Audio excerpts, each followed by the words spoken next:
Hola a todos, de verdad, qué gusto, de verdad, estoy muy contento de en nuestra primera transmisión en vivo con los cuatro especialistas. Aquí tengo a Alejandro Merino, tengo a Helka Flores y ahorita José Castillo se está conectando en este momento para iniciar nuestro primer conversatorio, un poquito para que nos conozcan a nosotros.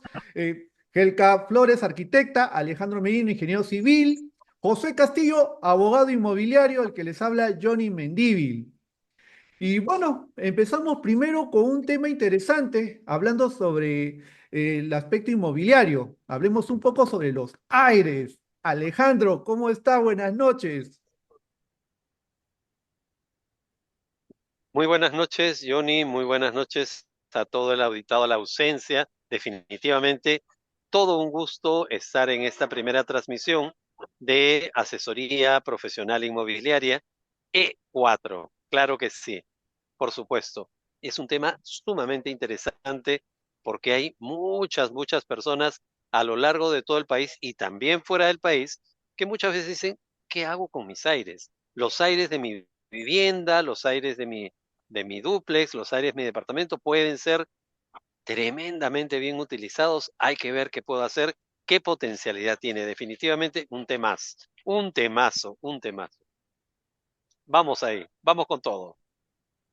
Elka, ¿Sí? Sí, Alejandro, de hecho que sí. Muchas gracias a todos los que se están conectando.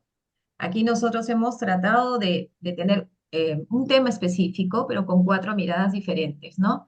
Yo creo que eso es lo más importante. A través de este tipo de intercambios, nosotros lo que pretendemos es llegar con más información a todos para que sus transacciones, para que ustedes cada vez que quieran invertir, gestionar o hacer algún trámite con respecto a los aires, ustedes sepan cómo hacer, ¿no? Es como el ABC ya para que ustedes tengan las cosas claras para cuando quieran trabajar en aires, ¿no? Dale, Johnny.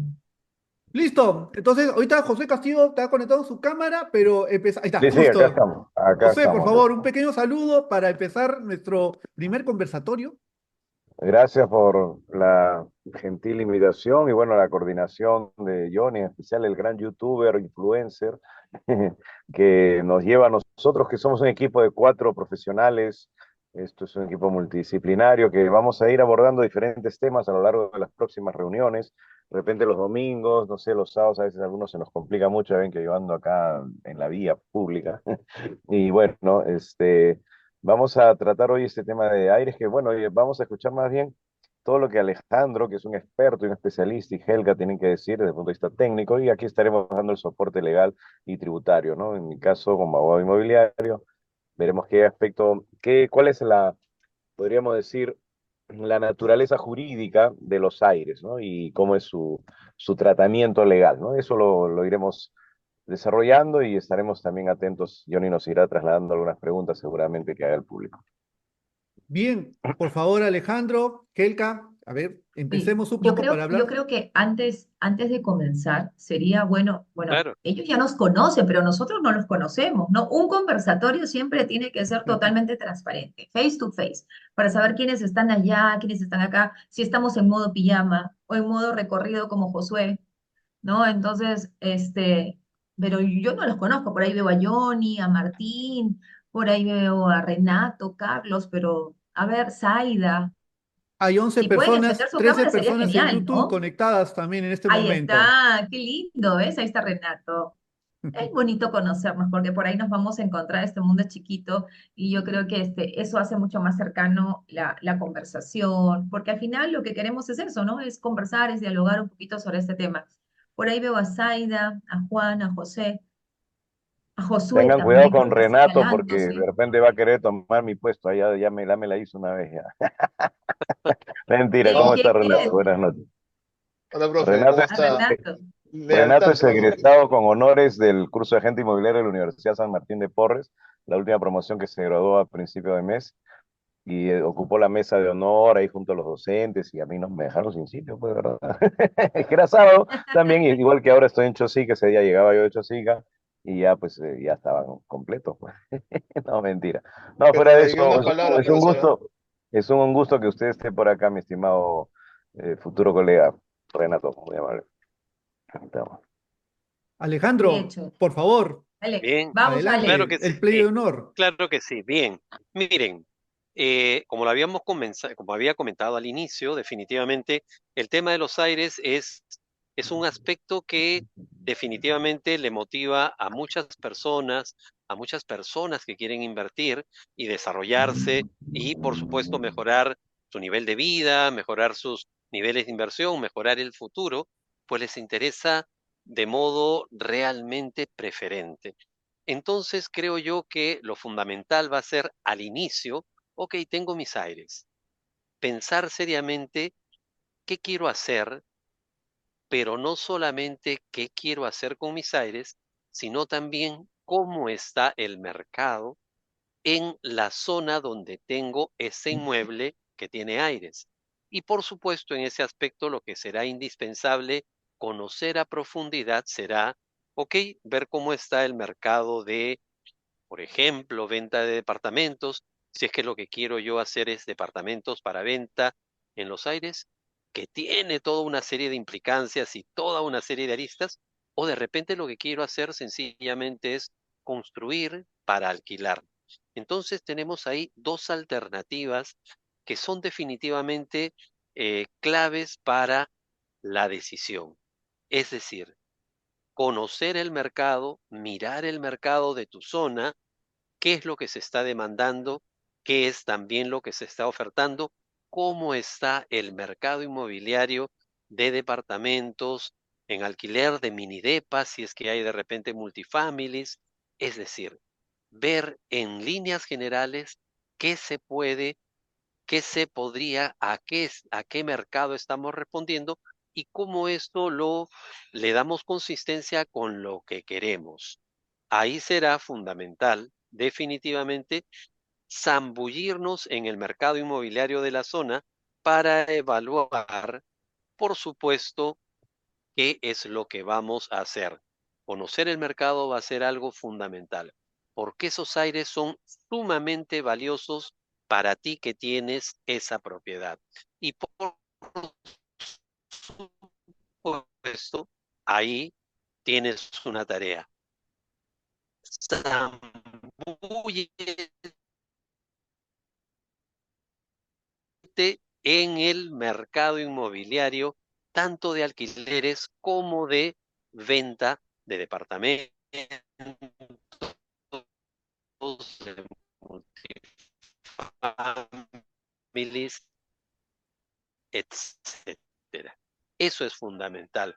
Conocer el mercado para, en base a esa información que has recopilado, ver cuál es la decisión que esto allí, una vez que tomas, que has indagado, que te has zambuido que te zambulles pues en el mercado inmobiliario, tanto de alquileres como de compra y venta de mini departamentos, pues lo que vas a hacer es definitivamente tramitar, para seguir la ruta formal y legal, tramitar el certificado de parámetros urbanísticos y edificatorios y ver qué es lo que el Estado, qué es lo que la municipalidad te permite hacer en ese predio.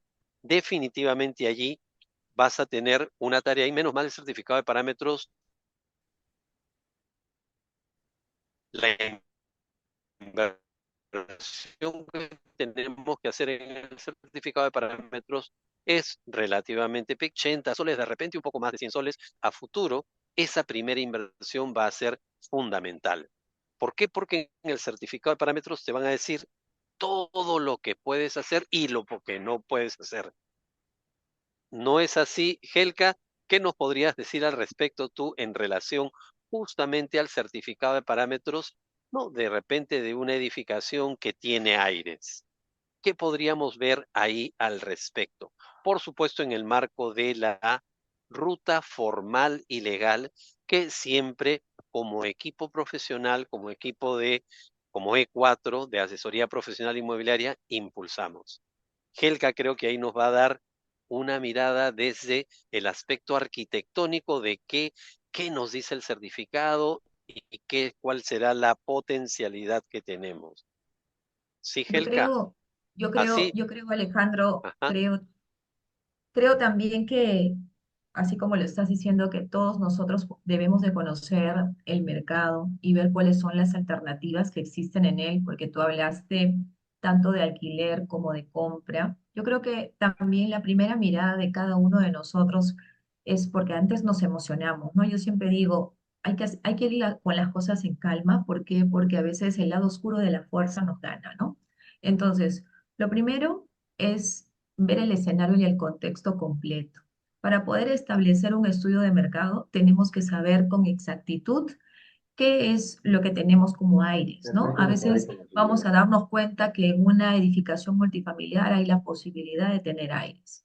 También, si nosotros tenemos una construcción, en este caso es una construcción, por ejemplo, una herencia, y tenemos, cada piso le corresponde a un propietario distinto y por ahí los aires están libres y nosotros nos decimos, uy, esos aires podemos hacer algo, ¿no? O en su defecto, estamos haciendo una construcción simultánea y también dice, uy, vamos a ver qué poder hacer en los aires.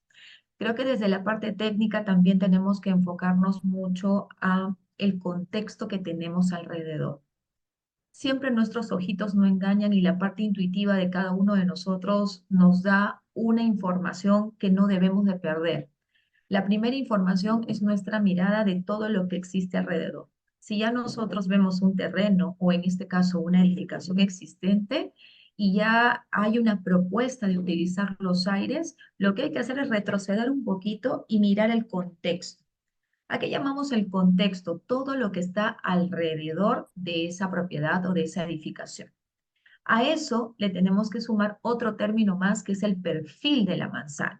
El perfil de la manzana es más o menos como nuestro perfil, ¿no? Nos va a dar más o menos un escáner de lo que tenemos ahí. Y como dice Alejandro, ¿no?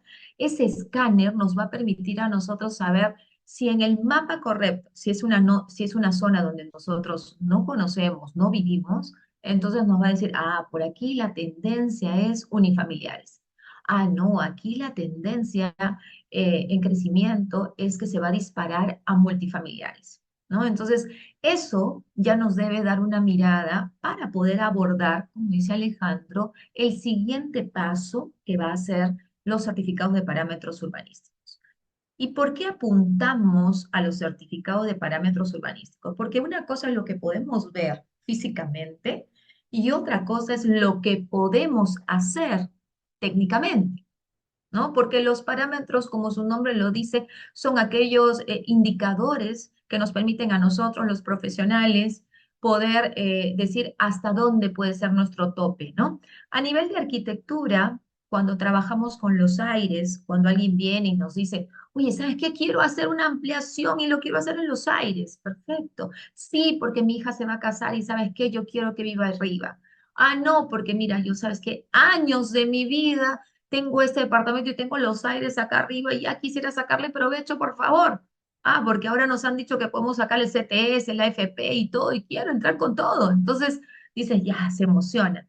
Pero, ¿qué parte del certificado de parámetros, por ejemplo, yo utilizaría rápidamente? Uno, la altura de edificación.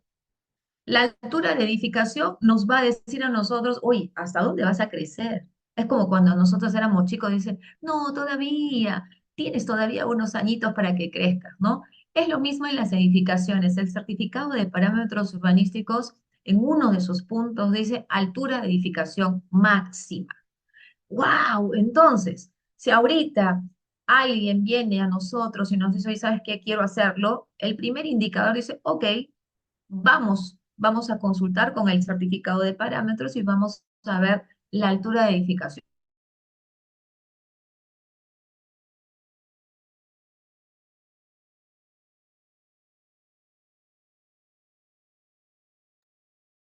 Alejandro, ¿tienes algún comentario sobre lo que está Sí, sí, sí, mencionando? claro que sí, pero por supuesto, evidentemente, como bien lo señala Helka, la altura de edificación justamente nos va a decir lo que diga el certificado, ¿no? En relación a la altura de edificación nos va a dar el límite. Definitivamente nos va a plantear hasta dónde podemos llegar. Y lo que comentaba Helka tiene absoluta razón. Ver el perfil, cuál es, cuál es la proyección que tiene la cuadra, cuál es la proyección que tiene la zona, hay multifamilies o de repente son sencillamente viviendas unifamiliares, pero se está transformando, esto es vital. Y esa visión inicial, amarrada con la información que nos da el certificado de parámetros, va a ser fundamental para las decisiones que vayamos a tomar. Por supuesto que vamos a hablar, y de hecho lo vamos a hacer, que no todo es esta parte, estos aspectos, digamos, normativos. También tendremos que ver la realidad que tenemos en cuanto a la arquitectura existente, que tenemos en relación a las estructuras existentes, que tenemos en relación a lo eléctrico y lo sanitario. Esa es la parte técnica de la parte, digamos, de las ingenierías y de la, puesto y de la arquitectura. Luego también tendremos que hacer la respectiva evaluación. ¿Qué implicancias tiene en lo legal? ¿Qué implicancias tiene esto también en lo tributario, en lo contable? ¿Qué se va a modificar en relación a estos temas? Ah, caramba, yo voy a construir 4 mini departamentos. Ah, voy a alquilar.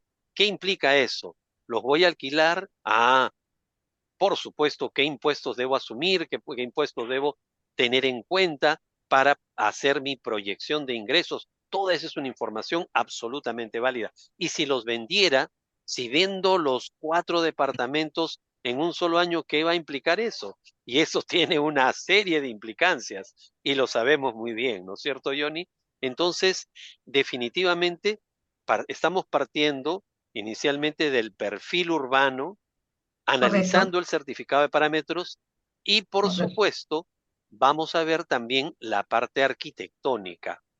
¿Qué es Así es. arquitectónicamente lo que existe para poder plantear estas nuevas unidades inmobiliarias que, por supuesto, Helka va a desarrollar ahora que pudo conectarse, Oye, no sé hasta reconectarse? reconectarme, no sé hasta qué parte me habrán escuchado, pero ya te acabo de escuchar y creo que sí has hecho un refresh de lo que yo he dicho, ¿no? De hecho, que en la parte arquitectónica, además de saber cuánto más vamos a crecer, ¿ya? Necesitamos saber, por ejemplo, la accesibilidad. ¿Qué pasa si yo necesito hacer unos aires, pero tengo que contemplar específicamente cómo me voy a conectar arriba, ¿no? Entonces, una de las cosas antes de que el lado oscuro de la fuerza nos gane es ver la parte de la accesibilidad. ¿Dónde voy a poner ese acceso? ¿Cómo es que a nivel de las escaleras voy a permitir subir? ¿No? Porque esos aires de alguna forma se van a independizar. Oye, pero yo quiero que sea parte del departamento que está abajo. Ah, ok. Eso quiere decir que nosotros vamos a trabajar en 2 niveles, una sola propuesta, ¿no? Entonces ahí la conectividad va a ser interior. No, pero ¿qué pasa si yo, como dice Alejandro, quiero para una inversión? Entonces eso significa que yo voy a hacer este departamento, este inmueble, esta construcción, lo voy a hacer totalmente hermético, totalmente independiente de lo que yo ya tengo construido. Entonces, eso significa o que me voy a colgar al área común para poder establecer el mismo circuito de flujo hacia arriba o hacia abajo donde están mis escaleras, o es que yo tengo que contemplar otro acceso adicional. Entonces, ahí es muy importante que ustedes establezcan por dónde es que van a hacer los accesos, porque la normativa, y en este caso el Reglamento Nacional de Edificaciones, de la mano con el parámetro urbano, nos van a dar los indicadores para poder establecer si se puede o no se puede el acceso. Pero nosotros con la visual ya podríamos tener un indicador clave de por dónde es que vamos a subir, ¿no? Y ahí en la conversación que tenemos con estas personas ya les podríamos decir, sí, realmente el acceso va a ser de esta manera, ¿ya?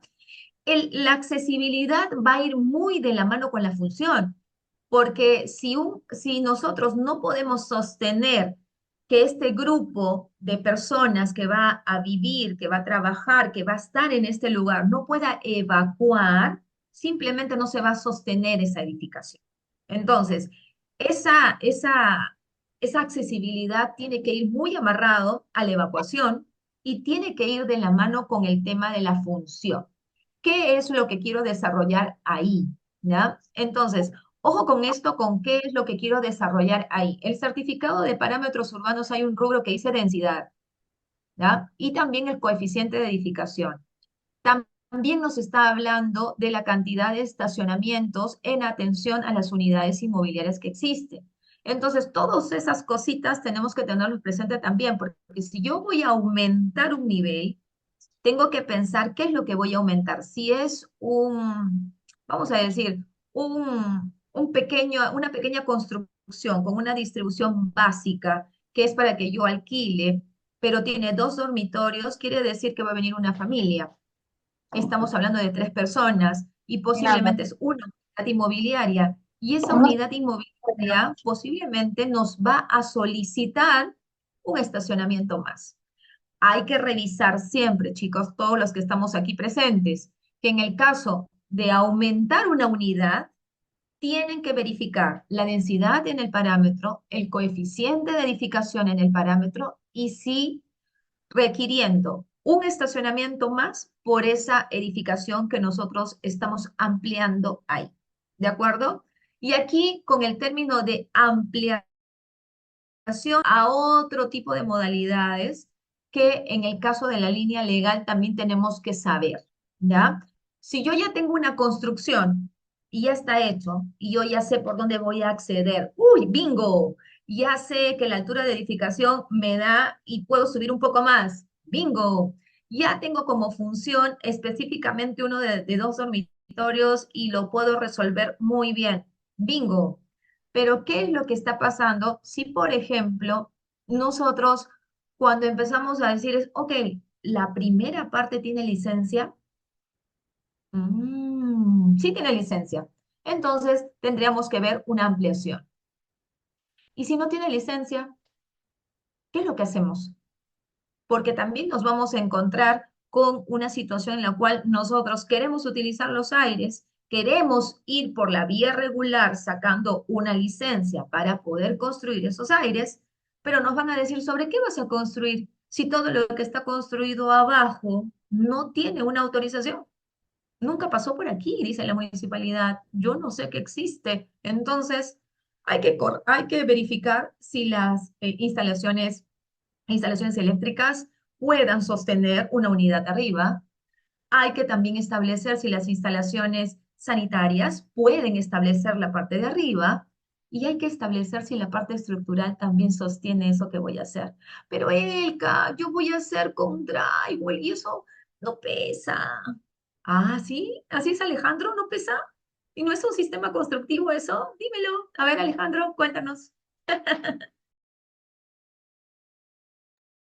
Sí, definitivamente, como bien señalas, por ejemplo, en la parte estructural, es indispensable en algunos casos y de preferencia absolutamente en todos los casos, ¿no? Sería muy, pero muy aconsejable hacer lo que se denomina el desarchivamiento de los planos. Claro, evidentemente si la edificación existente tuvo licencia de edificación y tuvo una, eh, una declaratoria de fábrica en la antigüedad, es muy probable que podamos dirigirnos al municipio, a la municipalidad y solicitar el desarchivamiento de los planos. Es decir, cuando se pidió probablemente hace años la licencia de construcción, así se llamaba antes, ¿no? Pues se presentó todo el expediente con los planos de arquitectura, los planos de estructuras, los planos de instalaciones sanitarias y eléctricas. En muchos casos, yo lo acabo de hacer un desarchivamiento de un inmueble en Barranco que se construyó hace 22 años y efectivamente he podido encontrar los planos de todas las especialidades. Eso fundamentalmente por lo que estamos haciendo es una ampliación y esto lo hemos podido lograr. En base a ello, hemos visto las estructuras, ¿no? Si es que está diseñado para soportar, por ejemplo, un piso adicional o 2 pisos adicionales. Hay que hacer, por supuesto, no solamente el estudio de los planos, sino también hacer la inspección de la obra para hacer la evaluación estructural. Porque una cosa definitivamente son los planos y otra cosa es lo que vemos en la realidad. Por casualidad hemos detectado algunas fisuras, hemos detectado algún tipo de, digamos, tal vez de fisuras, de rajaduras. ¿Cómo hemos evaluado? Hay humedad ya en la parte, digamos, de todo lo que es redes de agua y desagüe, ¿no? ¿Cómo está el sistema eléctrico? Es indispensable hacer la evaluación y esto lo logramos, uno, teniendo como fuente de información los planos que provienen desde del desarchivamiento. Ahora bien, como señala muy bien Helka, de repente no tenía, esta edificación de repente no tuvo licencia. ¿Qué hacer en esos casos? Definitivamente lo que debemos hacer es un levantamiento y una prospección.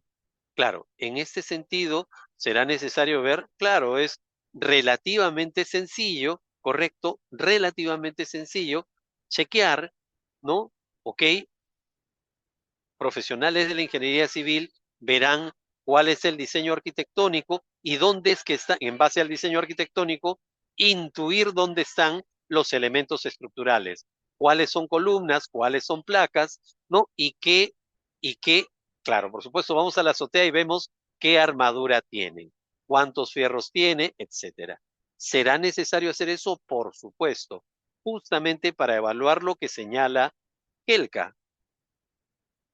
Una edificación en drywall pesa, evidentemente pesa menos, pero por supuesto también tienes ahí lo que eso es la carga muerta, es decir, el peso de la estructura, pero también tenemos la carga viva, el mobiliario, las personas, y todo eso también tiene un peso que debe ser evaluado para ver qué cantidad de niveles podríamos construir con lo existente, o en su defecto, qué reforzamiento estructural deberá considerarse y que evidentemente va a influir en el presupuesto de obra, ¿no? Hacer la evaluación estructural correspondiente y, si fuera necesario, el reforzamiento que se requiera.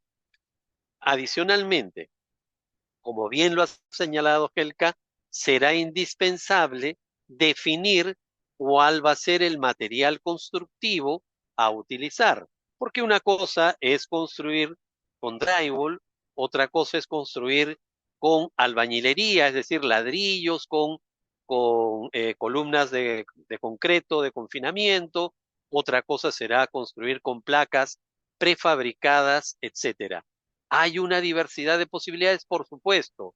Hay algunas que son mucho más eficientes, otras que no lo son tanto, y hay unas que son muy rápidas, pero evidentemente habrá que evaluarlo. Y por supuesto, cuando estemos pensando, cuando estemos elaborando la propuesta, pues, ok, deberemos también seguir la ruta formal y legal y quien diseñe la parte estructural deberá tener en cuenta, por ejemplo, si fuera con drywall, utilizar los diversos tipos de drywall que existen, ¿no? Para exteriores, para interiores, para zonas húmedas y poder sacarle el mejor provecho a este tipo de propuestas.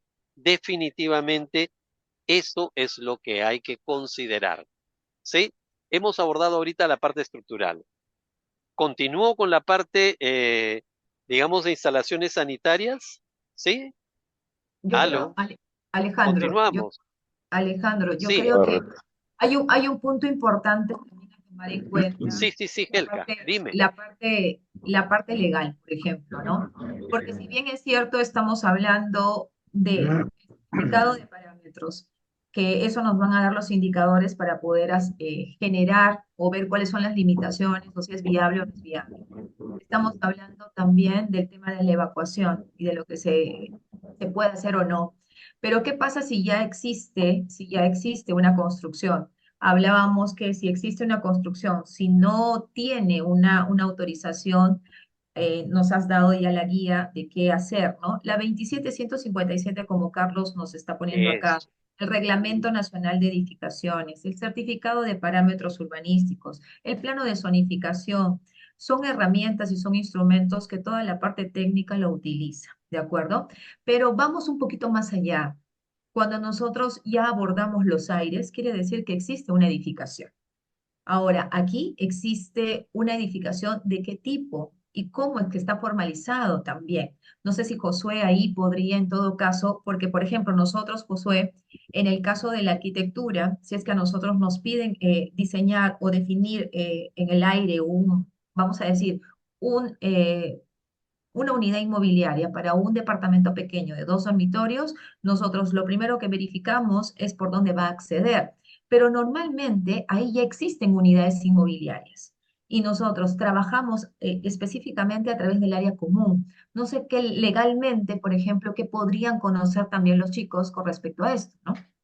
Ajá. A ver, como me gusta a mí siempre ir a enfocar las cosas, sobre todo las cosas legales que a veces pueden confundir un poco desde el inicio, ¿no? Vamos a lo básico.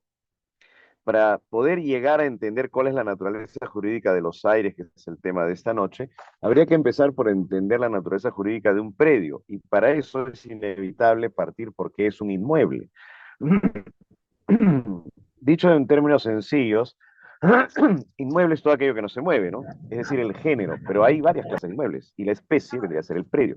El Código Civil, por ejemplo, nos dice que son inmuebles el suelo, el subsuelo y el sobresuelo, que es precisamente la naturaleza del predio, la propiedad predial. Pero el Código Civil continúa diciéndonos que también son inmuebles el mar, los ríos, los manantiales, las aguas vinas, las minas, las yacimientos, etcétera. O sea, hay una lista un poquito larga de inmuebles que no tienen nada que ver con los bienes raíces a los que nosotros estamos en este momento enfocando este tema. Entonces me quedo con la primera definición, suelo, subsuelo y sobresuelo. Y eso nos hace llegar al concepto de lo que es la propiedad predial. ¿Qué cosa es un predio, legalmente hablando? Y de ahí, claro, viene el término administrativo que usa la municipalidad, predio urbano, predio rústico, ¿no? El PU, ¿no? que forma parte del autoavalúo junto con el HR. Entonces, un predio es suelo, subsuelo y sobresuelo. ¿Y cómo se define entonces este derecho al sobresuelo? Dice, la propiedad del predio se extiende, esto dice textualmente el Código Civil, se extiende, dice así, con la proyección de los linderos del terreno en los planos superficiales hasta donde sea útil al propietario el ejercicio de su derecho. O sea, si yo me imagino la frontera del predio, ¿no? O sea, del terreno, del lote, digamos, los linderos, ¿no? Ya la frontera le digo yo para que sea término más sencillo, y a eso lo proyecto hacia arriba como si estuviera haciendo un cerco imaginario, y lo proyecto, ¿hasta dónde es mío? ¿Hasta el cielo, las estrellas, los planetas, todos son míos? No, no. Y si pasa un avión, invade mi espacio aéreo, tampoco, ¿verdad? ¿Hasta dónde llego entonces? Hasta donde, dice el Código Civil, sea útil al propietario el ejercicio de su derecho, y eso precisamente lo da el certificado de parámetros urbanísticos cuando me dice que yo puedo hacer uso de hasta 5 niveles o tantos metros, ¿no? Porque hay parámetros que te hablan en metros, hay parámetros que te hablan en niveles, pero como fuera, se determina una altura. Y esa altura de edificación es el límite a tu derecho de propiedad. Lo que está más arriba, eso ya no es tuyo, ¿ok? Ahí pueden pasar los aviones, los helicópteros, eso no es tu espacio aéreo, ya no son tus aires. Entonces, si tú algún día vas a poder, si es que tu economía y tu capacidad constructiva lo permite, vas a llegar hasta ahí. Igual hacia el subsuelo, ¿ah? Ya que no es el tema, pero es interesante saber esto, ¿no? Yo puedo hacer sótanos, subsótanos y sótanos y sótanos, y hay edificios en Lima que tienen 13, 15, 20 sótanos, niveles hacia abajo, esos que hay en la Javier Prado. El otro día fue a dar una conferencia por ahí y me dieron un ticket que mi estacionamiento estaba reservado en el nivel 13, y bajé, me mareé de dar tantas vueltas, sentía calor, parece que estaba llegando al centro de la Tierra. Bueno, igual, pero claro, si encuentran oro, petróleo, no va a ser del propietario, porque los recursos naturales pertenecen al Estado, ¿no? Pues es otro tema. Vamos nuevamente hacia arriba, hacia los aires. Entonces, si yo construyo un piso, construyo dos, construyo tres, y el parámetro me permite construir dos más, hasta 5, tengo aires. Pero si ya hice 5, ya no tengo aires, pues. Ya tendré ahí un lugar donde mirar, tomar sol, pero ya no puedo edificar más. Ya no puedo decir, quiero reservarme los aires, ni quiero vender los aires, ni voy a invertir en aires, porque ya agoté, digamos, ¿no? Mi capacidad de construir hasta ahí. Entonces, los aires, más que un bien en sí mismo, que sí es cierto que se independizan, ¿no? Aires independizados, dice, ¿no? Y podría desde ese punto de vista entenderse que es también un bien, porque la naturaleza jurídica de un predio independiente con una partida registral que es un bien, ¿no? Un bien inmueble. Sin embargo, más que un bien, se reconoce a los aires como un derecho. derecho a sobrelevar, se le dice en la doctrina legal, la sobrelevación, o sea, de lo ya construido se le va a llamar aires a aquello que se pueda seguir construyendo siempre que las normas lo permitan. Creo que no respondí a lo que me dijo Helga, pero eso era lo que tenía ganas de decir. Pero qué Helga, creo que interesante, hablabas de y cuando hay José, propiedad exclusiva y propiedad común, ¿no? Cuando son edificios. Sí, cuando son edificios, cada unidad independizada, cada departamento es un predio independiente, tiene su partida registral, y hay casos en los que los últimos pisos tienen aires, pero son justamente la proyección de sus linderos del departamento hacia arriba, y siempre que tengan internamente una escalerita, una forma de llegar, porque si el que está en el último nivel tiene que salir al área común, subir por la escalera común al área de la azotea, digamos, y decir, esto es lo de mi techo de mi departamento, esto me pertenece, no, señor. Fíjese, o sea, mire, lo que dice la norma es que normalmente las azoteas se presumen comunes, mientras que el reglamento interno de la independización no diga lo contrario. Entonces, habrá que ver la ficha o la partida matriz y qué decía la independización y qué dice el reglamento interno. Salvo mejor y más entendido conocimiento de los aquí presentes, el ingeniero Alejandro Merino y la arquitecta Helga Flores, pero desde mi punto de vista legal, así funcionan las cosas. Y Johnny me va a decir después si hay que pagar impuestos cuando haces un piso más. Ya. no, de verdad qué interesante lo que plantea Josué, porque efectivamente cuando ya se independiza los aires, evidentemente, como ya lo he mencionado, pues se convierte en un inmueble en el que coexisten áreas de propiedad exclusiva y áreas de propiedad común. Y ojo, esto en términos de propiedad es muy, pero muy importante. Cuando tú tienes una casa, ¿correcto? Tienes una casa y eres de repente la persona que ejerce, es la única persona que ejerce la propiedad sobre ese inmueble. Si quieres independizar los aires, ¿correcto? Si quisieras independizar los aires, lo que va a suceder es que, sí, efectivamente, lo que va a suceder lo que va a suceder es que estás transformando eso que era tu propiedad sobre el 100% de la edificación y sobre el 100% del terreno y de todo, vas a compartir con otra persona que será propietaria de esa unidad inmobiliaria independiente, vas a compartir los bienes comunes. Y los bienes comunes son las áreas comunes, pero también el terreno. Cuando estás vendiendo, cuando estás independizando los aires, recordemos que también de algún modo u otro estás cediendo un porcentaje del terreno. ¿Por qué? Porque esa independización es una área ocupada. ¿Te acuerdas lo que decíamos hace unos días, Josué, en respecto a un inmueble? Estás compartiendo, ¿no? En base al área ocupada que va a tener esa nueva unidad inmobiliaria y evidentemente le estás, entre comillas, vendiendo parte de tu terreno, ¿no? Entonces, es sumamente importante tener claro esto de aquí. Cuando estás invirtiendo para vender, ojo, estás cediendo parte de los bienes comunes, creando áreas comunes y además cediendo un porcentaje del terreno de acuerdo al porcentaje de participación. Y eso evidentemente tiene implicancias en el ejercicio de la propiedad.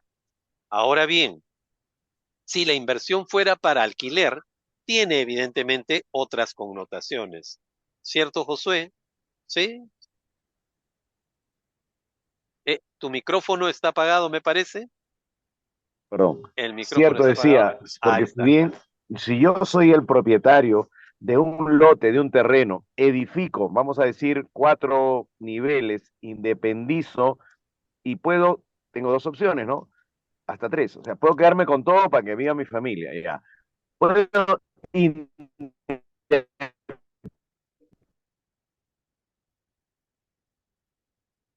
independizar siempre que haya sido construido cumpliendo con, ¿cómo era la otra de ¿no? O sea, fíjense que todos esos aspectos, no se trata de que yo construya una casa, a mi parecer, ahí de 3 pisos y después la quiero independizar para que, no sé, pues la cocina sea de uno, el comedor del otro, es imposible. Tiene que haber un criterio técnico de qué tanto área, espacio, acceso tiene que haber. Pero bueno, supongamos que construí 3 pisos, una edificación de 3 pisos, y ahora tengo 6 departamentos, 2 en cada piso, y tengo la opción o de vender o de alquilar.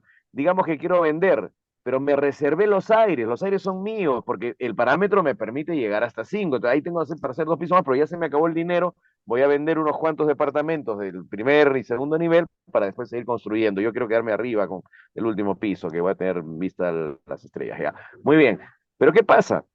Si ya empiezo a vender, ya yo no soy el único propietario ahí en ese edificio y ya estamos bajo el régimen de justamente unidades inmobiliarias de propiedad exclusiva y propiedad común. Y al haber unidades inmobiliarias de propiedad exclusiva, entiéndase los departamentos de diferentes propietarios, hay que tener una junta de propietarios que va a someter sus decisiones a lo que diga el reglamento interno y que va a tener que ponerse de acuerdo en proporción al criterio determinado en ese reglamento interno para el voto, por ejemplo. Si se dice área ocupada y yo vendía todos los departamentos y me quedé con uno, entonces yo soy uno más y el área ocupada de mi departamento es un porcentaje de las áreas ocupadas totales, a la hora de la votación, pues tengo que hacer mayoría con mis otros vecinos, ¿no? Propietarios también. Entonces ya no voy a tener la libre disponibilidad de todo lo que yo quiera porque las áreas comunes ya pertenecen a todos y están bajo la responsabilidad y también el mantenimiento que tenemos que asumir todos, ¿no? ¿Y qué pasó con mis aires? Bueno, mis aires siguen siendo míos, ¿no? Es como si fuera un predio, una unidad inmobiliaria adicional y yo tendré que pagar por eso también mi mantenimiento y todo lo demás como un propietario más.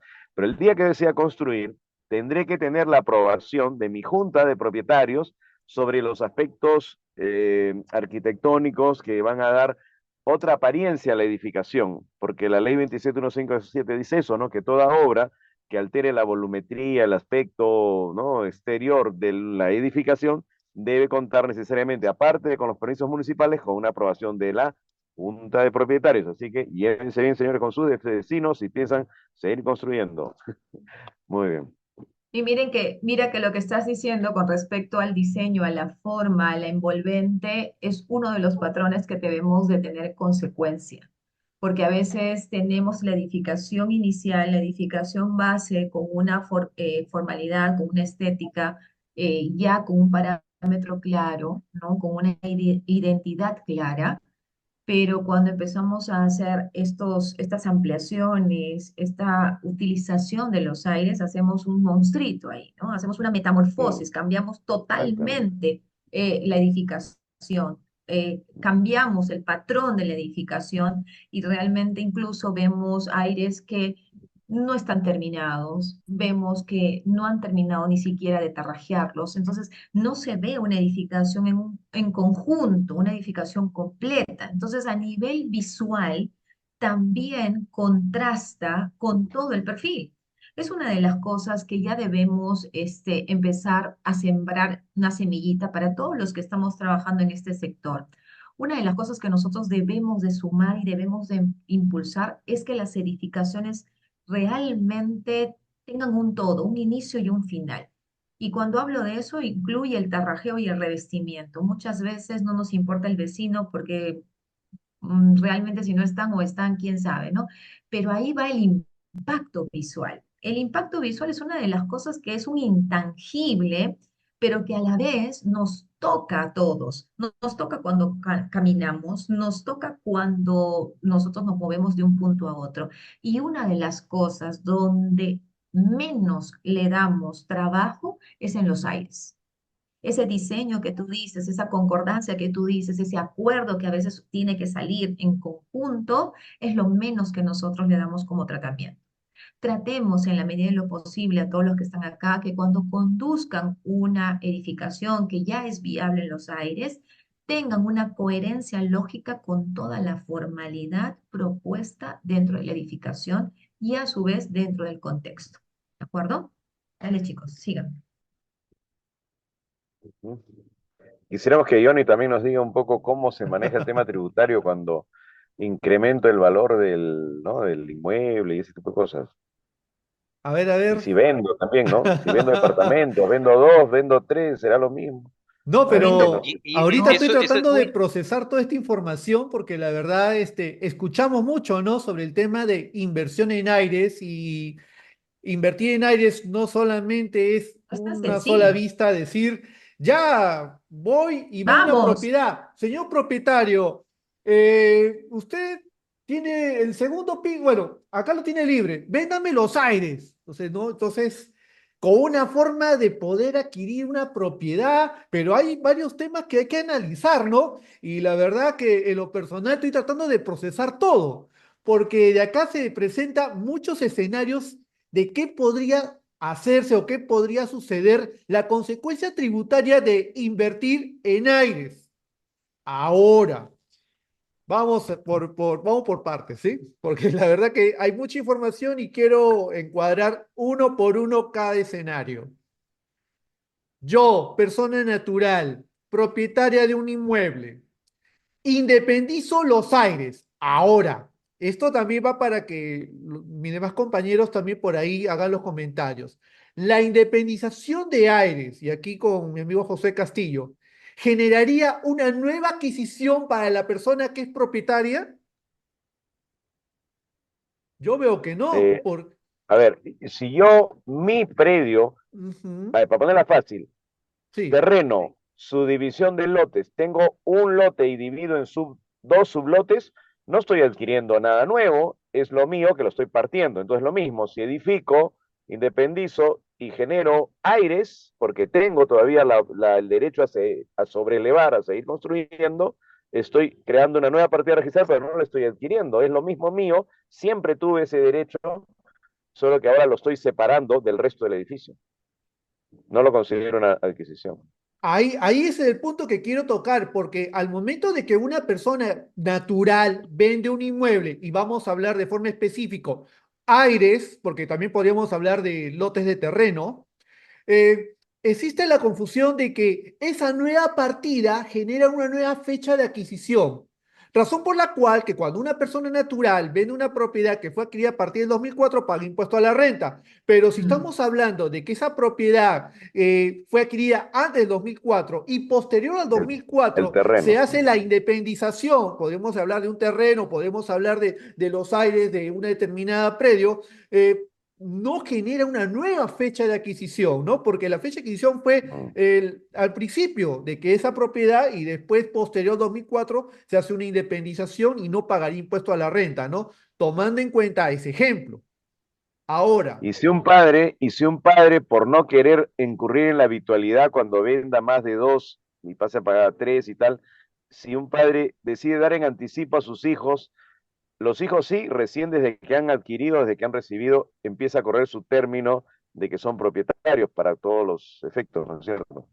claro, pero ya estamos hablando de otra historia, ¿no? otro Una escenario. persona natural construyó uno, dos, tres, cuatro pisos y después lo va con todo el procedimiento que se tiene que seguir para independizar cada predio y le da a cada hijo como anticipo de herencia, esa persona que recibe esa propiedad como anticipo de herencia, ya estamos hablando de que adquiere la propiedad y que posteriormente después decidan venderlo, ya, pues ya estaríamos hablando que sí le correspondería pagar el impuesto a la red de segunda categoría. También tomando en cuenta que para determinar el cálculo del impuesto a la renta, cuando una propiedad fue adquirida a título gratuito, hay que considerar que no hay costo computable en ese sentido. O sea, estamos hablando de Claro. un escenario, otro escenario que también escuchamos hablar. Adquiere los áreas de una propiedad con la finalidad de poder construir habitaciones para poder alquilar. Entonces construimos habitaciones para poder alquilarlo y esa persona natural que adquiere los aires para construir habitaciones para alquilarlo estaría generando impuesto a la renta de primera categoría. Ahora, ese impuesto a la renta de primera categoría no existe un tope de cuántas propiedades puedes alquilar porque cada uno o cada arriendo tendría que pagar el 5% del monto del alquiler, ¿no? Entonces, Ahí no hay habitualidad en el arrendamiento. no hay Habitualidad no habitualidad existe. en el arrendamiento, no existe, Ah, no mira. indica la norma. Lo que sí existe, como lo que tú mencionaste hace un momento con el tema de venta de inmuebles, es que sí existe la habitualidad. Y de ahí quiero tocar algo que por ahí mencionaste de forma precisa. Y lo podemos trasladar a otro tipo de predios, ¿no? Como que estamos hablando de independización de una propiedad. y le reparto a cada hijo. Hijo, toma, te lo doy como anticipo. Hijo uno, hijo 2, hijo 3, hijo 4. Lo podríamos hablar hasta con lote de terreno. Soy propietario de esta hectárea de terreno o de este lote de terreno y lo que yo busco es vender lotes de terreno. Pero para no llegar a la habitualidad y no llegar a pensar que es negocio, lo que voy a hacer, decirle a mis hijos, hijo, te lo doy como anticipo, hijo uno, hijo 2, hijo 3, hijo 4. Como para no llegar a la habitualidad, yo vendo 2, el otro hijo vende 2 y los otros venden 2 y de 2 en 2, ya me faltan hijos. Ya, bueno. Entonces, necesito Bien. buscar a alguien más en la familia. Eso pasa, pues, ¿no? Pero acá sucede lo siguiente, qué casualidad que yo de una propiedad doy un anticipo o hago donaciones a una persona que posteriormente decida venderlo. No estamos hablando de que podría existir un motivo de negocio necesaria realmente. O sea, se está haciendo un negocio, claro, pues, un negocio familiar, ¿no? Buscando propiedades que haga un anticipo para que después, al transcurso de los 2 meses, por ahí lo decida vender. Ya podríamos ver un tema de alguna medida para eludir la habitualidad y no pagar el renta de tercera categoría, porque lo que realmente está sucediendo es un negocio inmobiliario. Pero ¿qué quieres decir con eso? Que la SUNAT podría detectar eso, que el padre que dio a los hijos y decir, ah, no, acá me están sacando la Claro, vuelta. claro, Mm. Ah, mira tú. No claro. sé, yo de esas cosas yo no sé, pues. No, porque sí, una vez había un padre que construyó un edificio de 4 pisos, su idea original era, voy a darle un departamento a cada uno de mis hijos, y todavía hizo la escalera interna, o sea, al fondo ahí estaba la escalera y que comunicaba a cada uno de los 4 departamentos. Pero no sé qué pasó después que por ahí se le ocurrió la idea, no, a ninguno de mis hijos le voy a dar, más bien ya que los tengo independizados, lo voy a vender.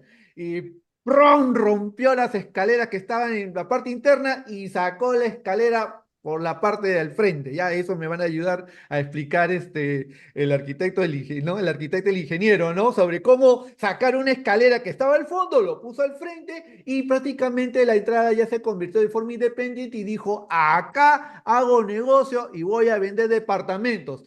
Y otro tema que también me resulta interesante que ustedes me comenten y me amplíen un poco más el panorama. Ah, y la azotea, no, la voy a independizar, esa siempre se va a quedar para mí por si acaso. Negocio. Ya, Ahora, y una pregunta, si ese señor adquirió ese terreno antes del 2004 y edifica e independiza después del 2004, estamos diciendo que si vende uno, no paga impuesto a la renta porque fue antes del 2004. Si vende dos, tampoco. Si vende tres, ya empieza a pagar y como habitual o por ser de antes del 2004 nunca paga aunque venda cinco. No, habitualidad juega, a O pesar que sea, la propiedad fue adquirida antes del 2004. Ahora, ¿cómo prevalece podría la habitualidad. no ser habitual si ese bien inmueble fue adquirido por causa de muerte? O sea, estamos hablando de que esa propiedad no lo compré, lo heredé y la norma indica que no se considera habitual los bienes adquiridos por causa de muerte. Podría ser Ah, eso. o sea, si yo heredo 20 casas y las vendo todas en un año, así las haya heredado reciencito hace un par de años, no Vende soy habitual. todo, vende, vende vende, todo, vende. vende Ah, mira, todo. No vas a llegar a tercera categoría porque fueron adquiridas por causa de muerte. Allá el lechero, pues, mira, ¿no? pues esas cosas no se saben No así mates nomás, a ¿no? nadie, ¿ah? A ver, No, por Son ni favor, eso a no necesarios ver, son darnos sus ideas, eso es sí, lo secretos que acá. indica la norma, por si a acaso. ver. Creo yo que en este caso sí sería, y de hecho que estamos, ¿no? Dejando claro que lo fundamental es que la inversión en aires tiene diversas aristas. ¿Que es un Ujú. buen negocio? Sí, de hecho que puede ser una muy buena inversión. Evaluar cómo realizarla teniendo justamente estos 4 aspectos, ¿no? La parte arquitectónica, la parte estructural, las instalaciones eléctricas, eléctricas, sanitarias, toda la parte técnico-ingenieril, la parte jurídica, ¿no? Del ejercicio de la propiedad y, por supuesto, la parte tributaria.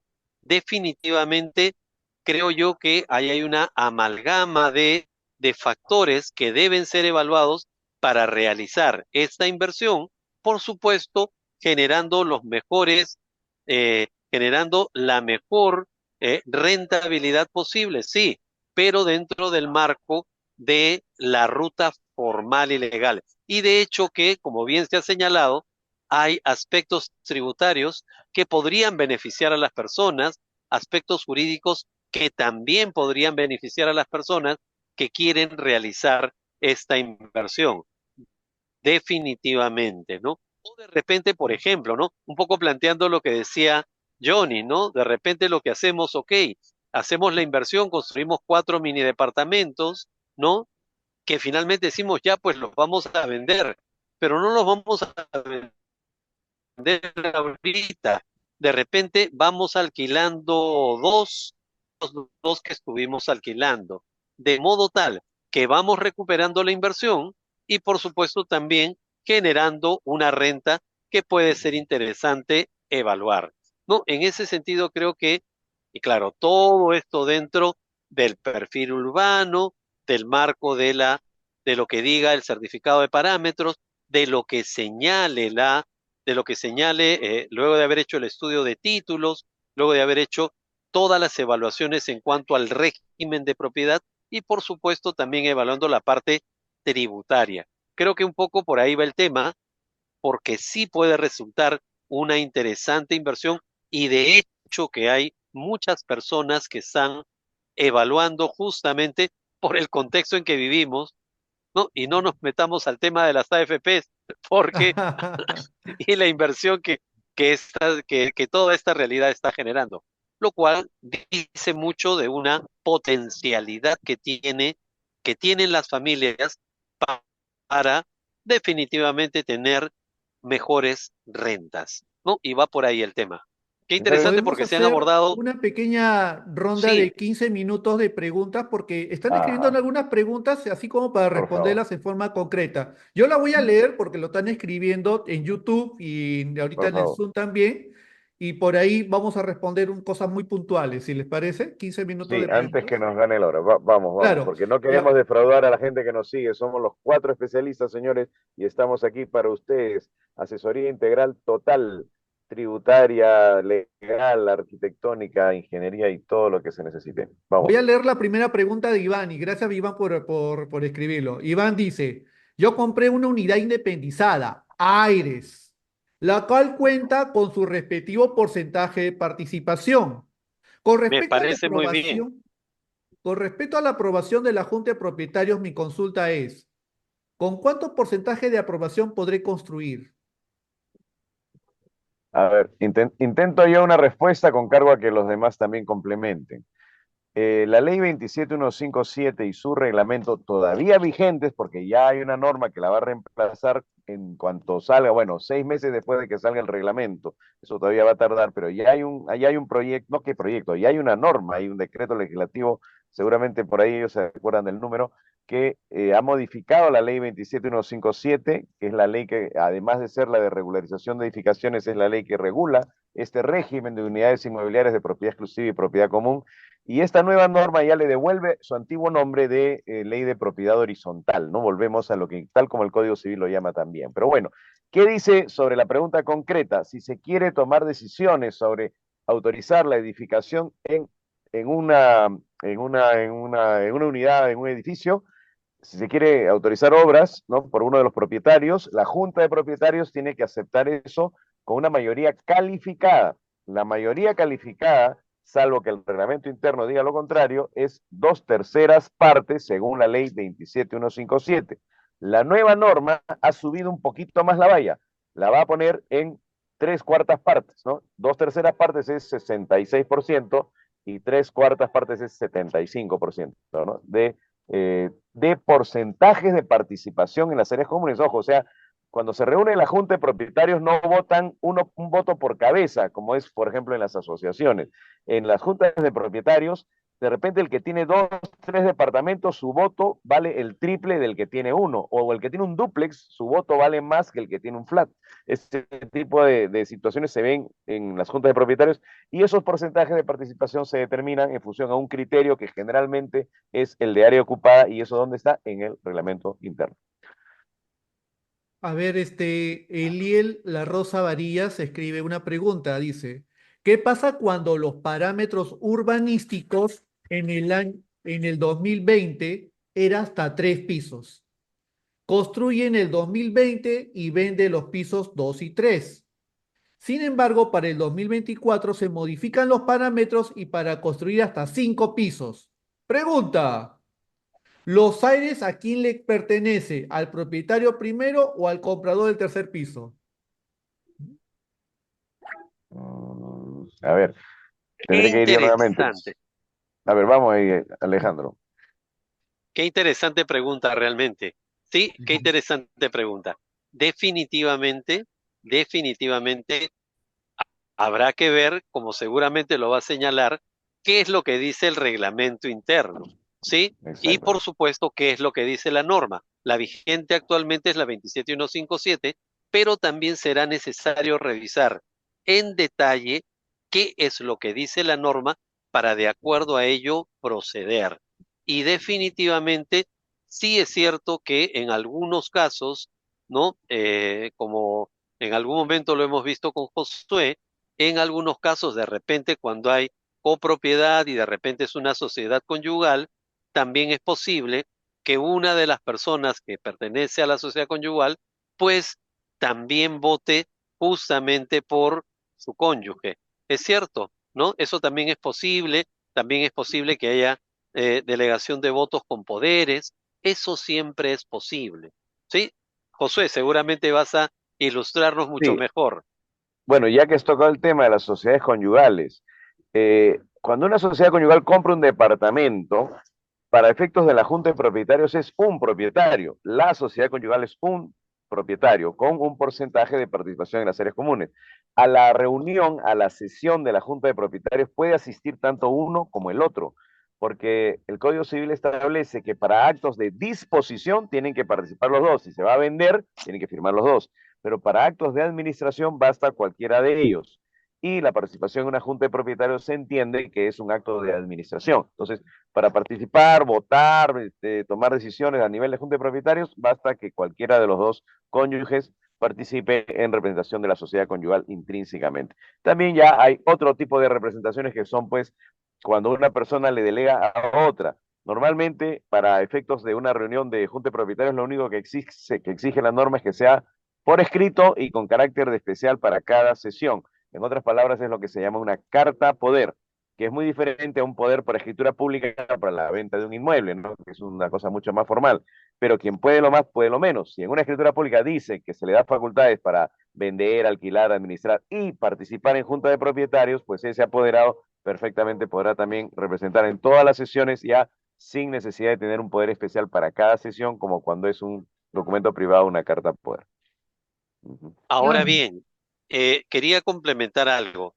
Ahora bien, respondiendo específicamente a la pregunta, no porque eso me dice, bueno, hemos construido el primero, segundo y tercero, ¿no? En determinado año y posteriormente aumenta la altura de edificación. Claro, hay que ver qué dice el reglamento interno, pero valgan verdades, también es posible trabajar una modificación del reglamento interno, ¿cierto? Y reunida la Junta de Propietarios puede tomar decisiones sobre qué hacer con esos aires, ¿sí? De repente, ok, el primer piso tiene un 33%, el segundo piso tiene otro 33%, el tercer piso 33%, y de repente las tres personas que ejercen la propiedad, ¿no? Deciden que esos aires van a ser igualmente repartidos por partes iguales, ¿no? Eso también es una alternativa, porque si al inicio no existía por justamente la limitación de la altura de edificación y posteriormente se aumenta, pues la Junta de Propietarios también tiene la potestad de redefinir su reglamento interno, inscribirlo en registros públicos y hacerlo válido. Así que enhorabuena que aumentaron esos dos pisos, ¿cierto? Así es. Efectivamente, eso amerita una actualización de ese reglamento interno mediante una sesión de junta de propietarios con mayoría calificada, efectivamente. Bueno, pero el punto de partida de alguna manera siempre va a ser lo inicial. Si en el 2020 habría que establecer a los aires a quién le pertenecía, porque puede ser que teníamos 3 pisos, hasta 3 pisos, pero los aires de quiénes eran. ¿Eran del que estaba en el último piso? era realmente de todos los que estaban, o sea, es parte del área común.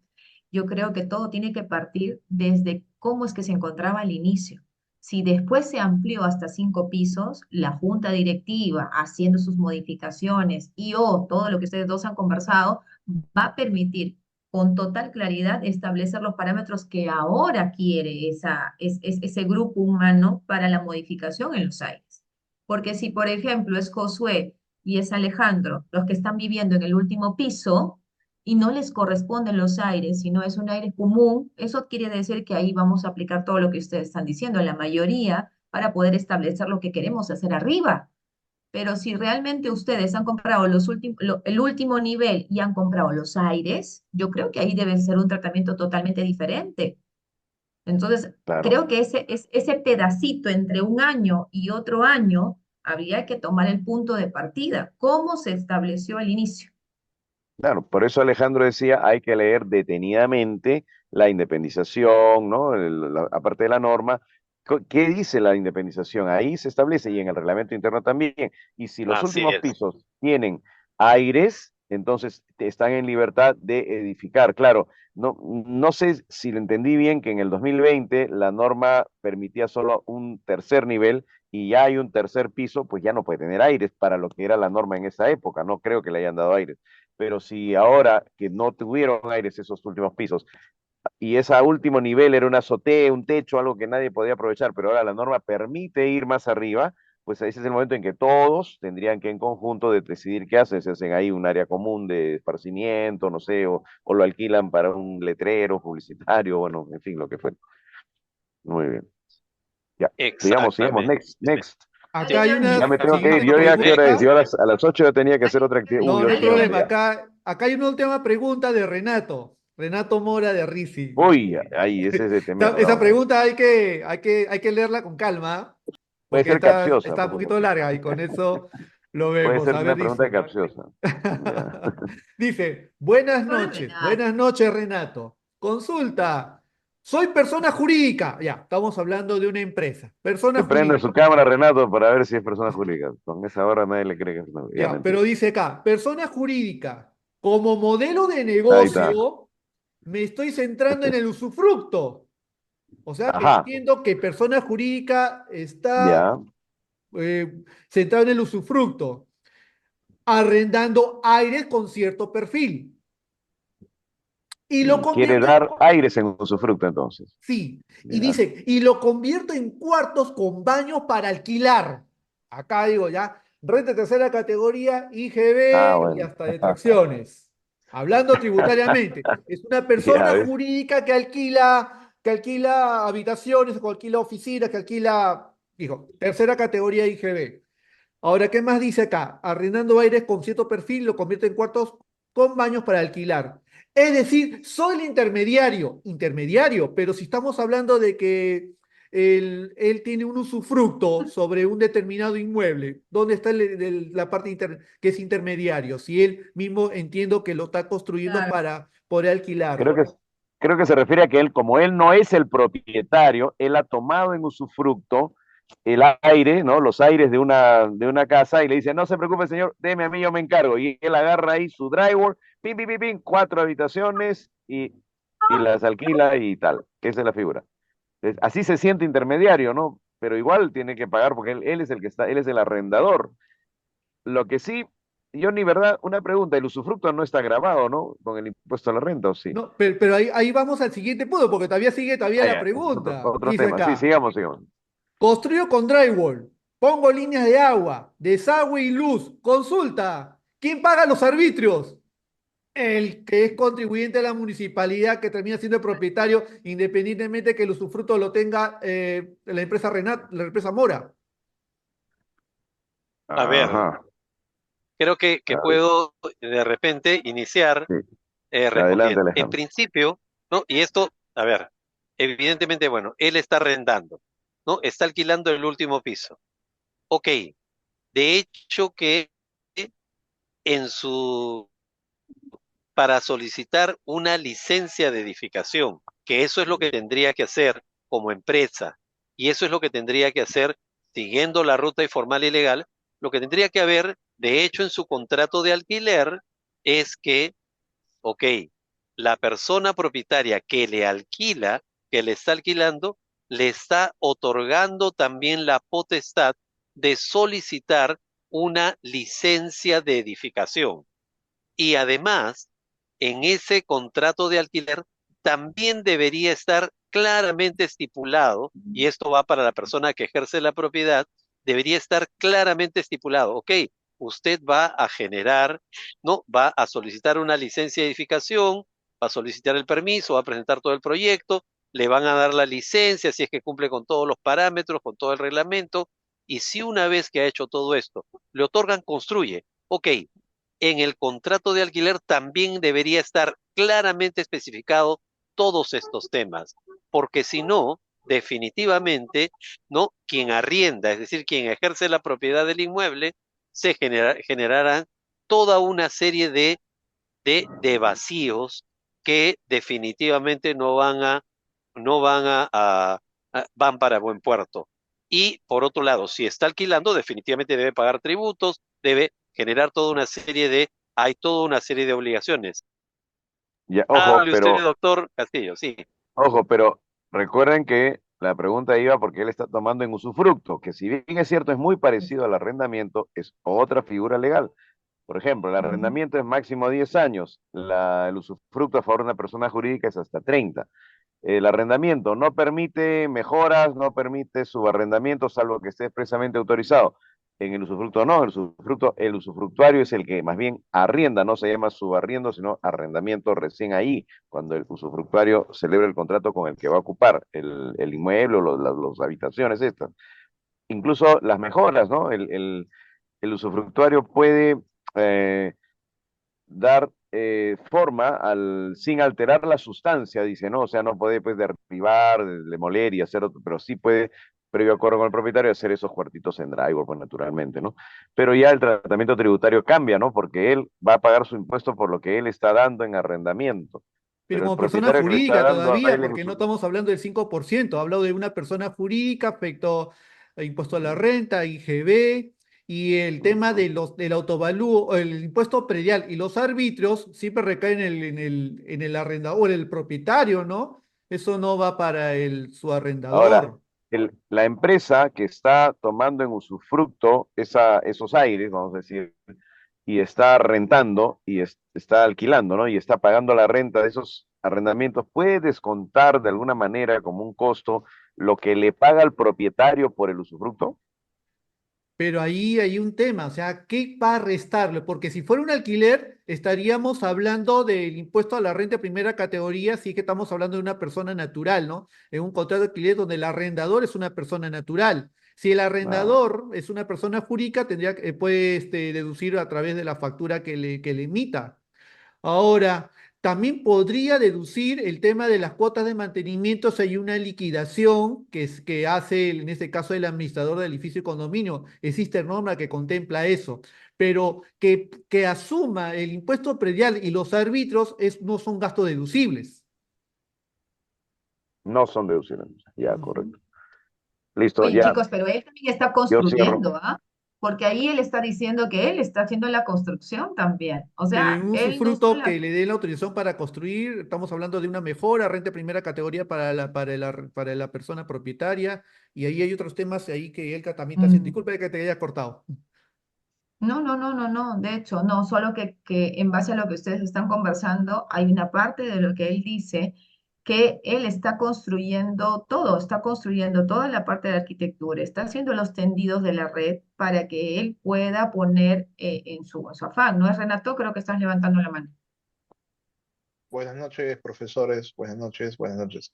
En realidad, el perfil son techos de casas con una cierta antigüedad, las cuales, por algún motivo, los propietarios ya no pueden invertir porque no tienen el capital de la liquidez. Yo tomo estos techos, los construyo, los tomo por una cantidad de años, 10 años, 20 años, 15 años, no lo sé. Construyo, coloco los drywalls para exteriores. Obviamente tengo un equipo que está vivido por ingeniero, por arquitecto, por maestro de obra, que es profesor en este caso de Sensico, y con ellos empezamos a hacer la evaluación. y sobre eso ya empezamos a agarrar, a alquilarlo. Yo le alquilo por una determinada cantidad y luego yo agarro, lo arriendo. La diferencia es la ganancia de la empresa. Interesante. Ya, entonces, si ya tienes tu ingeniero y tu arquitecto, tu abogado, y tu contador, no sé qué haces, que no mentir. Ya, bueno, un abrazo Renato, un abrazo a todos. Yo la verdad ya me tengo que ir despidiendo. No sé si hay más preguntas de la parte legal, si no ya ustedes se quedan con la parte técnica, me disculpan, pero la verdad yo estoy aquí No, en otro tipo de actividades. la verdad que estoy muy contento por haber tenido esta primera reunión, un conversatorio al menos de 1 hora y media. Espero que en las siguientes transmisiones podemos un poco, digamos, tener un poco más de tiempo y a ver si lo podemos hacer hasta de forma mensual y quizás hasta de presencial. Bueno, ya Ah, sería veremos cómo lindísimo. se presenta. Que pase el frío un poco de Lima. Yo ahorita estoy en Chosica, así que estoy con calor, yo estoy con ajustes con una camisita, pero en Lima la cosa está terrible. Así que ya para septiembre, por ahí que venga la primavera, ya hay que hacer una presencial. Vayan separando un local bien grande porque tenemos que darnos un abrazo gigantesco a todos los que no nos hemos visto. Bueno, yo me voy Así desconectando, muchachos. Si hay más preguntas técnicas, sigan ahí con los arquitecta, ingeniero y contador. Buenas noches. Ya, listo. Chao, chao. listo. Chao, Un chao, Josué. gusto. No, Nada, definitivamente muchas gracias por la pregunta, Renato, porque definitivamente es una alternativa de negocio, pero que definitivamente en este contrato de usufructo deben contemplarse justamente todas estas particularidades, porque será necesario e indispensable precisar justamente para no generar problemas entre la empresa que está, digamos, planteando este negocio que me parece sumamente interesante, ¿no? Ah, te doy en usufructo mis aires, tú construyes, bacán, chévere, pero si la persona si es que la persona que está dando en usufructo percibe que va a tener digamos, que va a tener perjuicio en relación al tema del predial, de los arbitrios, etcétera, pues evidentemente se van a generar problemas posteriores y evidentemente la empresa que con justicia quiere ganar y la lógica del lucro es evidente, pues mejor es que este tipo de temas esté claramente planteado. ¿Por qué? Para que quien está otorgando el usufructo, ok, pueda asumir también ese impuesto predial, los arbitrios, perdón, los arbitrios no, pero sí el predial y ver qué es lo que se hace al respecto, para que lo que se esté pagando por el usufructo evidentemente compense también ese adicional. ¿Correcto? Definitivamente me parece muy, muy interesante, pero por el bien de la empresa y de quien brinda el usufructo, esos temas deberían estar claramente establecidos en el contrato que se establezca. Elka.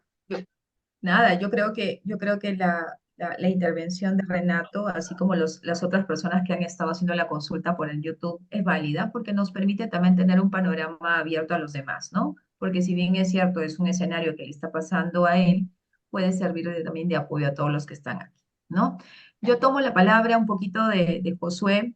Nuestra idea como equipo 4 es básicamente llegar con información e ir generando un poquito de conciencia para que ustedes puedan ir dando pasos firmes en este mundo inmobiliario, compartiendo un poco sus experiencias, compartiendo también nuestra experiencia en las diferentes áreas, ¿no? Esa es nuestra idea. En esencia, nosotros queremos transmitir eso hacia cada uno de ustedes. Gracias por estar aquí, gracias por formar parte de este gran proyecto que nosotros tenemos, que es servir, servir. Nada, Johnny, vamos contigo. No, muchísimas gracias de verdad a la arquitecta Gelka Flores, al ingeniero Alejandro Merino, al abogado José Castillo. Hay saludos que por ahí, si los leo, me voy a demandar unos Listo. minutos más, pero la verdad estoy muy contento y agradecido. Este video va a estar en YouTube y va a estar en el Facebook. Y bueno, para que con sus comentarios nos ayuden para hacer otro contenido Así en es. un corto tiempo. Muchísimas gracias y que pasen un lindo fin de semana. Listo, buenas noches, chicos, Muchas buenas noches. gracias. Es Buenas todos, un noches, abrazo. muchísimas gracias. Un Chao, chao. abrazo. Nos van escribiendo ahí qué Un temas abrazo. quieren tocar. ¿ya?